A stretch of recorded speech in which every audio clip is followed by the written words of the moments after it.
Ahojte. Vítajte pri ďalšej epizóde práce so sadou LEGO Education Spike Prime. Moje meno je Ľubo Gregor a som učiteľom LEGO Engineering na súkromnej základnej škole BEST v Trnave.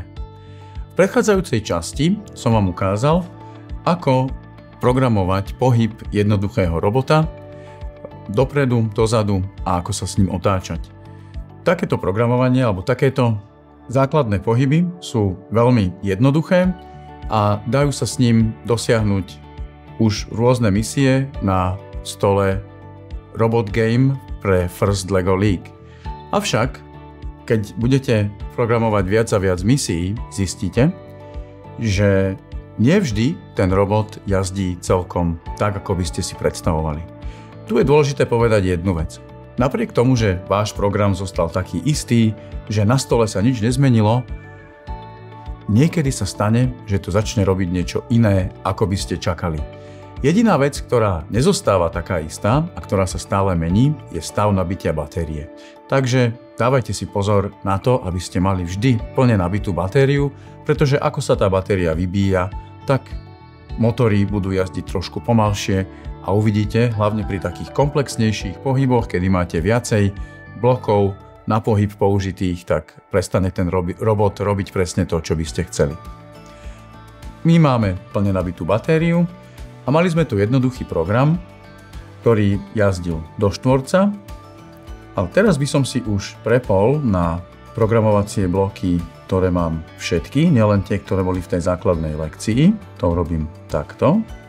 Chcel by som vám ukázať, ako naprogramovať robota tak, aby jazdil pomocou senzora. Pretože ak používame len tie bloky move, dopredu, dozadu, prípadne točenie, dá sa povedať, že to je také trošku nahrubo. Ale vieme vlastne využiť gyrosenzor, ktorý sa skrýva v hube a ktorý nám ukazuje naklonenie alebo natočenie nášho robota a nášho hubu.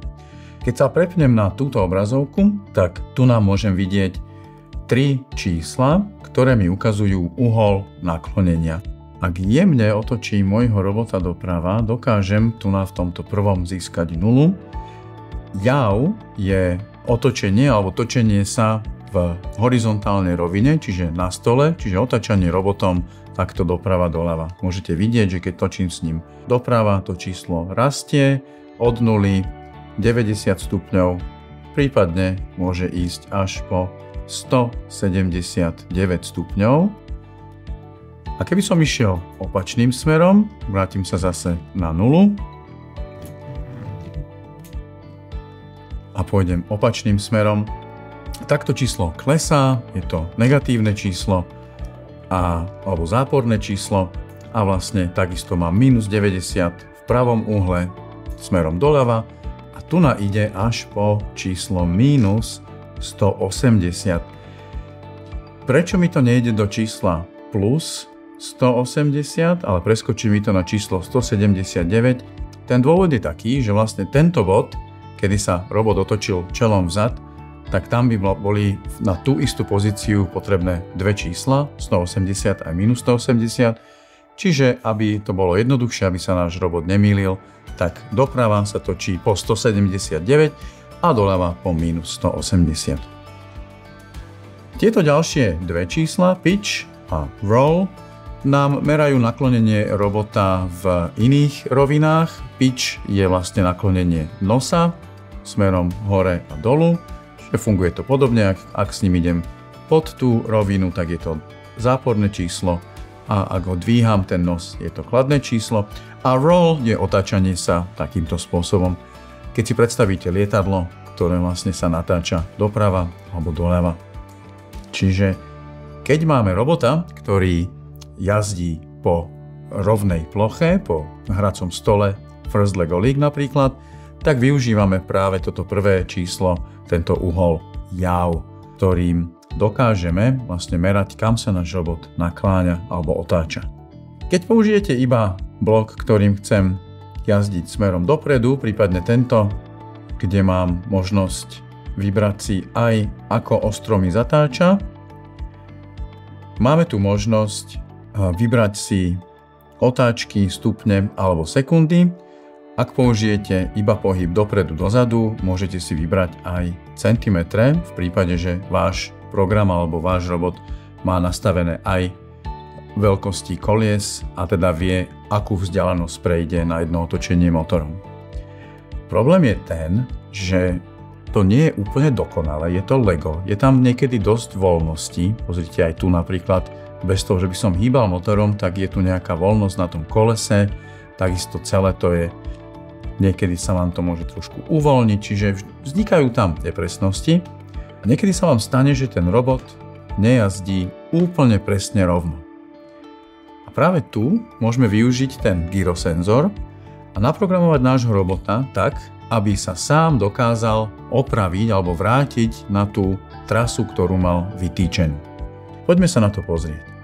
Informácie zo senzorov sa nachádzajú v týchto bledomodrých blokoch a v mojom prípade využívam bloky, ktoré súvisia s hubom a tento tu má 3 rôzne módy, čiže viem sa prepnúť sem na ten uhol jav a teda to číslo, ktoré sa nachádza tu a ktoré sa mi môže v reálnom čase meniť, ako sa môj robot hýbe po stole, sa vlastne skrýva v tomto bloku tu.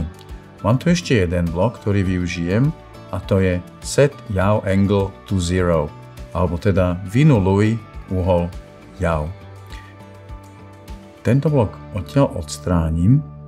Keď použijem Set Yaw Angle to 0, tak sa mi vlastne vynuluje toto číslo. Čiže nemusím si ja toho môjho robota nejakým spôsobom nastavovať, prípadne tam, kde ho položím a chcem, aby išiel smerom rovno, tak tam ho vlastne chcem vynulovať ten uhol a pracovať vlastne odtiaľ ako keby s nulou.